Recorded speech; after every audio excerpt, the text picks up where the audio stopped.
कौन नरक जाता है, सुनो। या ऐसा कह दें कि नरक से कौन बचता है, दोनों बातें हैं। दोनों बातें सुनिएगा। पहले सुनो कि नरक जाने वाले के लक्षण क्या हैं, और दूसरा सुनना नरक से बचने वालों के लक्षण क्या है। अत्यंत कोप कटुका च वाणी दरिद्रतां च स्वजनेषु वैरम नीच प्रसंग कुलहीन सेवा चिन्हानि देहे नरकम गतानाम। ये 6 चिन्ह हम आपको बता रहे हैं। ये 6 चिन्ह भी उन लोगों के हैं जो भजन भी कर लेते हैं और पाप भी करते हैं। इनके अलावा भी चिन्ह होते हैं, लेकिन इन 6 को ही सुन लीजिए।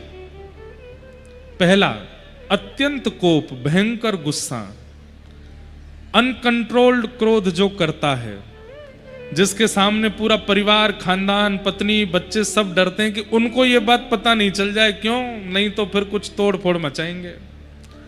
भयंकर गुस्सा आता है, छोटी छोटी बातों पर गाली गलौज करने लगते हैं, मार पिटाई तक उतर आते हैं, छोटी छोटी बातों पर लाल पड़ जाते हैं, और महाराज बिल उस समय बस पूछो मत क्या हो जाता है। ऐसे व्यक्ति को विदाउट वीजा एंट्री मिलेगी नरक में। इमिग्रेशन भी नहीं होगा, चेकिंग भी नहीं होगी उसकी। और वो व्यक्ति अगर यहां बैठे हैं और या उनके संपर्क वाले व्यक्ति यहां बैठे हैं, तो ये बात उनको बता दीजिएगा। भयंकर क्रोध करने वाला व्यक्ति, छोटी छोटी बातों पर आग बबूला हो जाने वाला व्यक्ति नरक जाएगा जाएगा जाएगा, उसको कोई नहीं रोक सकता। क्यों? क्योंकि उसको तो क्रोध आता है, लेकिन वो कितनों के हृदय को विचलित कर देता है, कितनों के हृदय को ठेस पहुंचाता है। उन सब का अपराध उसको लगेगा, उसको नरक जाना पड़ेगा। अत्यंत कोप, भयंकर गुस्सा।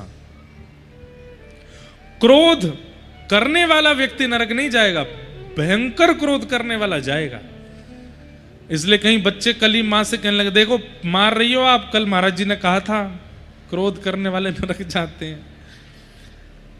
कहीं कहीं क्रोध आवश्यक है, जैसे मां का पुत्र पर, पिता का संतान पर, घर के मुखिया का घर के जनों पर।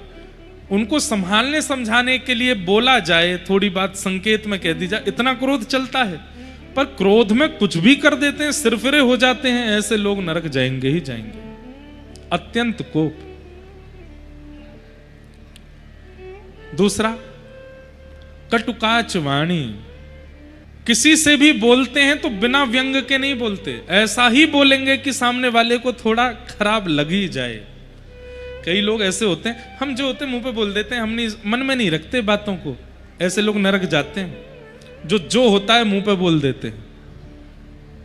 हमारे शास्त्र आज्ञा करते हैं सत्यम ब्रूयात, सत्य बोलो, लेकिन कैसा सत्य बोलो? बोले प्रियम ब्रूयात, प्रिय सत्य बोलो।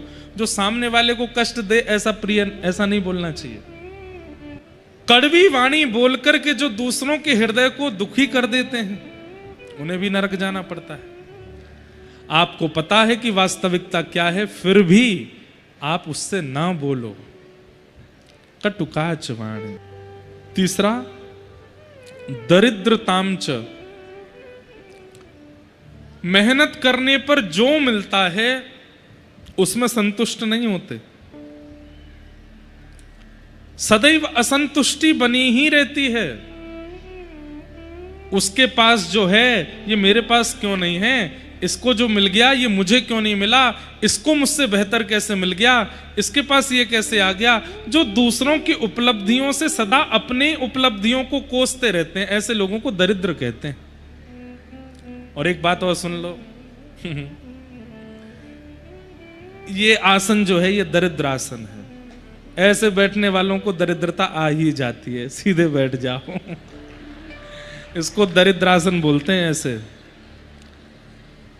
जो लोग ऐसे बहुत बैठते हैं, उनके अंदर असंतुष्टता होती ही है, वो असंतोषी रहते हैं जीवन भर।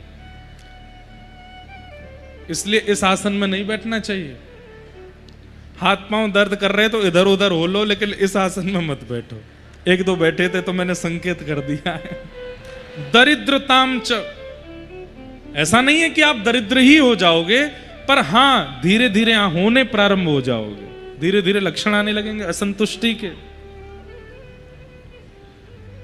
दरिद्रतामच, दरिद्र व्यक्ति नरक का गामी होता है, जो असंतुष्टि रहता है। पत्नी कितना भी अच्छा भोजन बना ले, लेकिन उसमें भी तुमने नमक ठीक से नहीं डाला, नींबू नहीं पड़ा इसमें, ये नहीं हुआ, वो नहीं हुआ, ये नहीं, वो कितना भी अच्छा श्रृंगार कर ले फिर भी उसमें कोई ना कोई कमी ही निकाल। मतलब ये वो लोग हैं जो कभी संतुष्ट किसी चीज से होते नहीं। इनका काम एक ही है, कथा बहुत बढ़िया हुई, इतने लोग आए, हजारों लोग आए, महाराज जी ने बहुत बढ़िया कथा सुनो, फिर भी उनको कुछ ना कुछ निकालना है उसमें।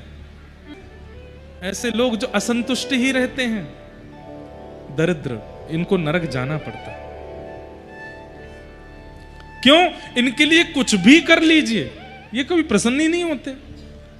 तो कौन कौन से चिन्ह हैं नरक जाने वालों के? अत्यंत कोप, कटुकाच वाणी, दरिद्रताम च, और चौथा आया स्वजनेषु वैरम, जो अपनों से बैर मानते हैं और परायों को ज्यादा अपना सगा मानते हैं, बाहर वालों को ज्यादा अपना हितैषी समझते हैं और अपनों को अपना शत्रु समझते हैं। ऐसे लोगों को भी नरक जाना पड़ता है। और अपनों में भी विशेष रूप से मां और पिता को अपना शत्रु मानते हैं, और जो 4 दिन का मित्र बना हुआ है उसके लिए सबको छोड़ने को तैयार हो जाते हैं। स्वजनेषु वैरम। नीच प्रसंग, अगला लक्षण क्या है? जो नीच लोगों का संग करते हैं, मांस खुद नहीं खाते, मदिरा स्वयं नहीं पीते, पर स्त्री गमन स्वयं नहीं करते, पर पुरुष गमन स्वयं नहीं करते, लेकिन जो मांस भी खाता है, जो मदिरा भी पीता है, जो स्त्री गमन भी करता है, जो पुरुष गमन भी करती है, गलत गलत सारे काम करने वालों का संग करते हैं। मतलब हम नहीं करते, हमारा मित्र कभी कभी पी लेता है, हमारा मित्र खा लेता है, हमारा मित्र गलत काम कर लेता है, मैं नहीं करता, मैं परम शुद्ध हूं। वो तो जाएगा, आपको भी लेके जाएगा, आपको जाना पड़ेगा। नीच लोगों का संग करने वालों को नरक जाना पड़ता है। कुलहीन सेवा, माता पिता को गलत व्यवहार करने वाले बालक की जो सेवा करता है, जो मदद करता है, सुन रहे हैं बात को? माता पिता के साथ गलत व्यवहार करने बालक की जो व्यक्ति सेवा करता है और मदद करता है, उसको भी नरक जाना पड़ता है। ये तो थोड़े बहुत सुधरे हुए चिन्ह हैं, इनके अलावा पाप की गणना तो है ही नहीं। कितने पाप हैं। कई बार कथा सुनने वालों में भी ये 6 लक्षण आ जाते हैं, इसलिए इन 6 लक्षणों को ही बताया गया है। कथा सुनने वाले में भी क्रोध होता है, कथा सुनने वाले में भी असंतुष्टि होती है, कथा सुनने वाले भी कई बार वाणी के उचित नहीं होते, कथा सुनने वाले कई बार नीच लोगों का संग भी करते हैं, कथा सुनने वाले कई बार कुलहीन लोगों की सहायता भी करते हैं। इसलिए ये 6 बातें ही क्यों बताई गई हैं? क्योंकि कथा सुनने वाले में भी कई बार ये 6 लक्षण होते हैं। इनके अलावा भी नरक जाने वालों के लक्षण हैं जो कथा में आते ही नहीं है, उनके तो बहुत ही लक्षण हैं। कृपया कर इन 6 से बचो।